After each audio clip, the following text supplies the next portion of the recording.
Hi everyone, it's clinical psychologist Zara and you are watching Mindworks. आज का topic है obsessive compulsive disorder and famous personalities.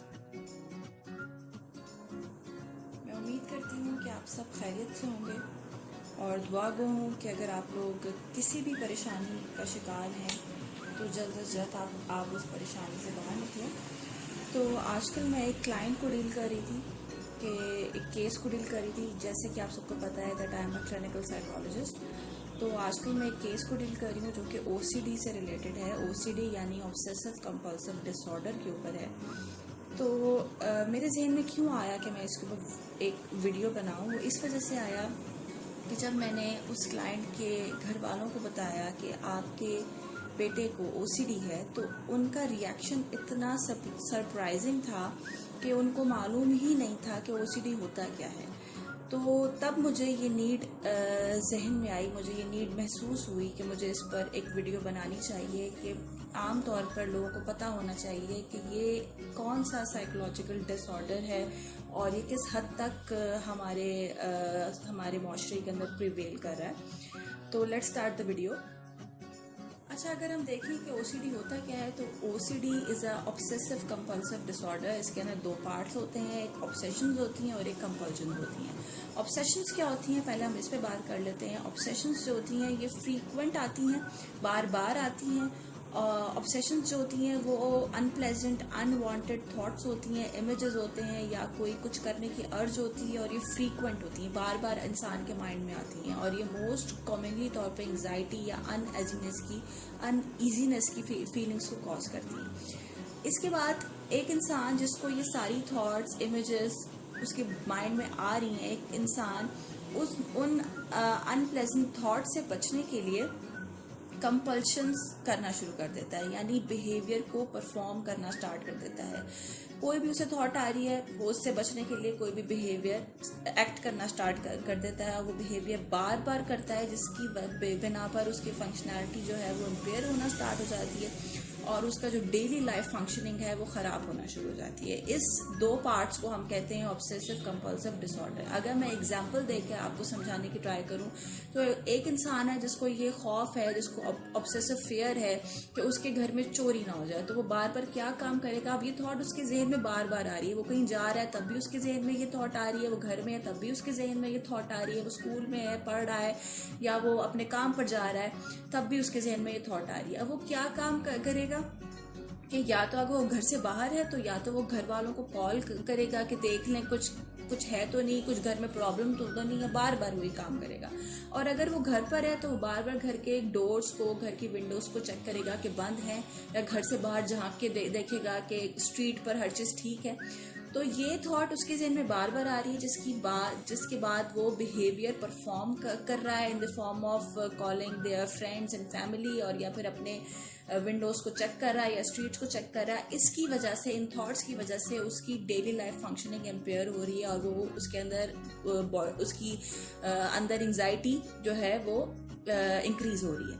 अगर आप एक और एग्जांपल लें तो कुछ लोगों को ऑब्सेसिव कंटेमिनेशन का भी प्रॉब्लम होता है कि फॉर एग्जांपल उनको ये लग रहा है कि उनको कोई प्रॉब्लम ना हो जाए या उनको कोई मोहलिक बीमारी ना हो जाए, या जैसे आजकल कोविड के भी डेज हैं इसमें भी ये प्रॉब्लम बहुत ज़्यादा अराइज हुई। तो उनको ये लगता है कि अगर वो किसी भी चीज़ को हाथ लगाएंगे तो उससे जर्म्स उनके हाथ पर आ जाएंगे। आजकल तो ये चीज़ कॉमन है, लेकिन कोविड से पहले भी उनको ये लगता था और इस हद तक ये थॉट जहन में आती थी कि अगर वो किसी भी चीज़ को हाथ लगाएंगे तो उनके हाथ ख़राब हो जाएंगे और इस हद तक डेंजरस हो सकता है कि वो मर भी सकते हैं। अब फॉर एग्जांपल मैंने इस लैपटॉप को हाथ लगाया है, ये लैपटॉप मेरा है, ठीक है, मेरे ऑफिस रूम में है। तो मुझे ये लगाने के बाद अब ये थॉट आ रही है कि मेरे हाथ गंदे हैं। अब मैं क्या करूँगी, बार बार जाऊँगी और अपने हाथों को धोऊंगी, इवन के धोऊंगी नहीं, अपने हाथों को रगड़ूंगी बहुत ज़्यादा, ताकि ये अपने दिमाग से, अपने जहन से ये सोच हटाने के लिए कि जो जर्म्स लगे हैं मेरे हाथ पर वो ख़त्म हो जाए, ठीक है। और कुछ लोगों को ऑब्सेशंस ये भी आती हैं कि कोई चीज़ जो कि जैसे मेरे ग्लासेस यहाँ पर रखे हुए हैं या ये पेपर यहाँ पर रखा हुआ है, तो उनको ये होता है कि ये पेपर ठीक नहीं रखा हुआ है, इसकी अरेंजमेंट ठीक नहीं, वो बार बार आएंगे इन ग्लासेस को उठाएंगे और अपनी जगह पे ठीक अंदाज में रखेंगे, इस वास को उठाएंगे दोबारा रखेंगे। तो ये चीज़, ये थॉट उनके जहन में बार बार आ रही है कि ये चीज़ें एक ऑर्डर में नहीं प्लेस हुई हुई, इसलिए वो बार बार आएंगे और इनको अपनी जगह से उठाकर एक ऑर्डर में प्लेस करने की कोशिश करेंगे। अच्छा, अब हम देखेंगे कि ऐसा होता क्यों है, इस ओसीडी की कॉजेज़ क्या होती हैं। ओसीडी की कॉजेज़ के अंदर सबसे पहले आ जाती है जी फैमिली हिस्ट्री, कि आपके ख़ानदान में आपके बड़ों को, माँ बाप को ये ऐसी प्रॉब्लम रह चुकी है जिसकी वजह से ये जीन्स के थ्रू आपके अंदर भी आई है। फैमिली हिस्ट्री हो गई। उसके बाद है जी कुछ ब्रेन के पार्ट्स ऐसे होते हैं जो कि फंक्शन प्रॉपरली नहीं कर रहे होते, लाइक ऑर्बिटो फ्रंटल कॉर्टेक्स होता है, ऑर्बिटो सिंगुलेट कॉर्टेक्स होता है, एमिगडाला होता है, कुछ इस तरह से हार्मोन्स होते हैं जो कि आपके माइंड में, आपके ब्रेन में इम्बैलेंस कॉज कर रहे होते हैं, जिसकी वजह से ओसीडी होती है। और या फिर कुछ लाइफ इवेंट्स होते हैं, लाइफ इवेंट्स लाइक कुछ अब्यूसिव इवेंट्स आपकी लाइफ में आए हैं, कुछ आपका पास्ट इस टाइप का है कि जो कि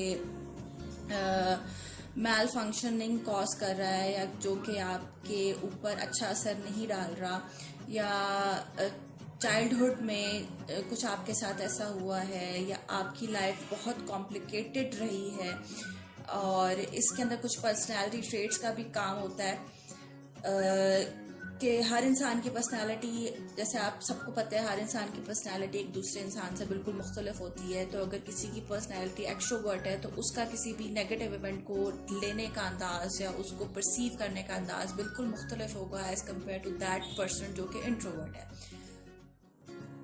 अच्छा जी, अब ओसीडी के ट्रीटमेंट पर बात कर लेते हैं। ओसीडी के ट्रीटमेंट के अंदर सबसे पहले एंटीबायोटिक्स आती हैं जो कि SSRIs होती हैं, जो कि ओसीडी के क्लाइंट्स को दी जाती हैं ताकि उनकी ओसीडी से लिंक जो एंजाइटी है वो कम हो, उनकी ब्रेन एबनॉर्मलिटीज़ जो हैं वो कम हो, ठीक हो। और उसके बाद जो सबसे इम्पॉर्टेंट पार्ट है इनके ट्रीटमेंट का वो है साइकोलॉजिकल थेरेपीज़। साइकोलॉजिकल थेरेपीज़ क्यों दी जाती हैं?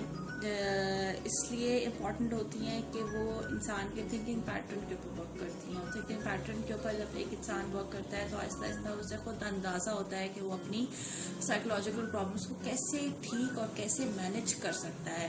तो साइकोलॉजिकल थेरेपीज़ के अंदर सबसे पहले कॉग्निटिव बिहेवियर थेरेपी है जो कि मोस्ट इफेक्टिव है, इसके अंदर मोस्ट अच्छे अंदाज में इसके अंदर वर्क करती है। इसके लिए आपको किसी भी साइकोलॉजिस्ट, किसी भी क्लिनिकल साइकोलॉजिस्ट के पास जाने की नीड है अगर आपको लगता है कि if you are having such type of problems, तो आपको ज़रूर किसी क्लिनिकल साइकोलॉजिस्ट से कंसल्ट करना चाहिए। मैंने भी अपना ईमेल का लिंक इस वीडियो में डाल दिया है, अगर आपको कोई भी हेल्प चाहिए हो तो आप मुझसे कॉन्टेक्ट कर सकते हैं।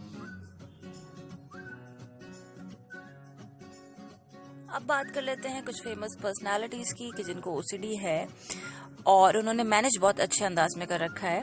तो सबसे पहला नाम है दीपिका पाडुकोन का, कि जिन्होंने इनके बारे में बहुत ज़्यादा ये शाये हुआ, बहुत ज़्यादा आर्टिकल्स आए, उन्होंने खुद भी शेयर किया कि इनको ओसीडी है और इनको इतनी सवेयर ओसीडी है कि ये ना सिर्फ अपना घर बार बार साफ़ करती हैं बल्कि अपनी फ्रेंड का घर भी बार बार साफ़ करने पे मजबूर है।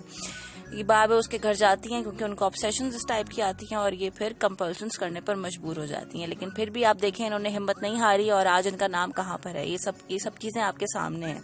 इसका मतलब ये है कि आपने भी साइकोलॉजिकल प्रॉब्लम्स को मुश्किल नहीं बनाना है और उसके बारे में अवेयरनेस रखनी है।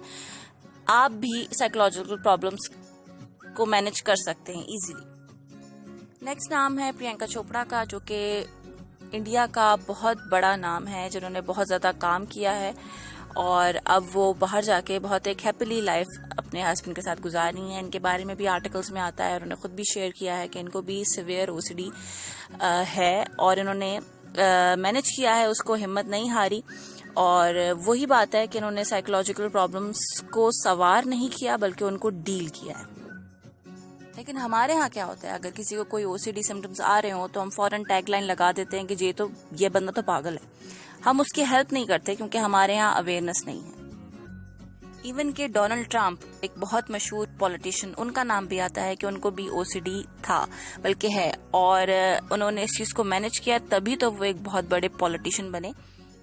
तो हमें भी साइकोलॉजिकल प्रॉब्लम्स को नॉर्मलाइज करने की बहुत ज़्यादा ज़रूरत है। तो ये थी आज की वीडियो। काइंडली इस वीडियो को सदका जारिया समझ के शेयर कीजिए ताकि लोगों में अवेयरनेस पैदा हो। Thank you.